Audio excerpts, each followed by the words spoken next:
नमस्कार, मैं हूं आपके साथ आस्था कौशिक। हिजबुल्लाह के चीफ नईम कासिम दावा कर रहे हैं कि जंग में इजराइल की करारी हार हुई है और मजबूर होकर नेतन्याहू को सीज फायर समझौता करना पड़ा है।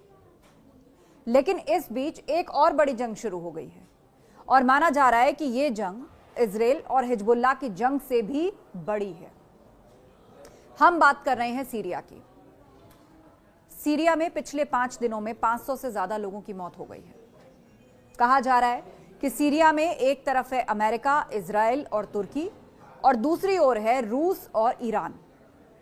सीरिया के राष्ट्रपति बशर अल असद को हटाने के लिए विद्रोही गुट हयात तहरीर अल शाम यानी कि HTS ने मुहिम छेड़ दी है और HTS की मदद कर रहे हैं तुर्की, अमेरिका और इजराइल।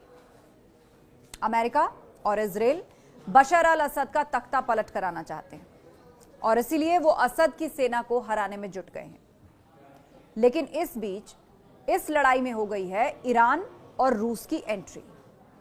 रूस ने बशर अल असद को बचाने के लिए सीरिया की सेना की मदद करनी शुरू कर दी है। रूस की सेना ने विद्रोहियों पर बमबारी शुरू कर दी है। रूस और ईरान चाहते हैं कि सीरिया में किसी भी सूरत में तख्ता पलट ना हो और बशर अल असद राष्ट्रपति बने रहे। इस बीच खबर आई है कि HTS ने अलेप्पो समेत 50 शहरों और गांवों पर कब्जा कर लिया है और विद्रोहियों की सेना आगे बढ़ती जा रही है। अलेप्पो में बशर अल असद के घर पर विद्रोहियों ने कब्जा कर लिया है। चौथे बड़े शहर हमा पर कब्जे की कोशिश की जा रही है और इस सब में अमेरिका और इजराइल भी मदद कर रहे हैं। बशर अल असद दरअसल हमेशा से अमेरिका और इजराइल का विरोध करते आए हैं। अब तुर्की, अमेरिका और इजराइल को लग रहा है कि बशर अल असद के तख्ता पलट का यह बिल्कुल सही मौका है और इस तरह दुनिया की महाशक्तियां आमने सामने हैं। हिजबुल्लाह और इजराइल के युद्ध ने जो नहीं किया वो अब सीरिया में हो रहा है। हिजबुल्लाह और इजराइल की लड़ाई में कभी अमेरिका और रूस आमने सामने नहीं आए, लेकिन सीरिया में ऐसा होता दिख रहा है।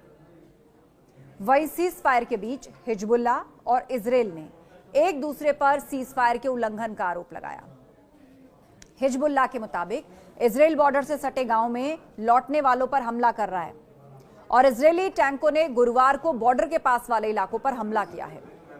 तो वहीं इजराइल का कहना है कि गाड़ियों पर सवार कुछ संदिग्ध लोग लेबनान में दक्षिणी क्षेत्र में पहुंचे थे, जिन्हें रोका गया है। ऐसे में अब सवाल बड़ा यह है कि हिजबुल्लाह और इजराइल के बीच सीज फायर कब तक लागू रह पाएगा और क्या अमेरिका और इजराइल का प्लान सीरिया में फेल हो जाएगा? इसका जवाब अगले कुछ दिनों में साफ हो जाएगा, लेकिन फिलहाल सीरिया में जबरदस्त जंग जारी है।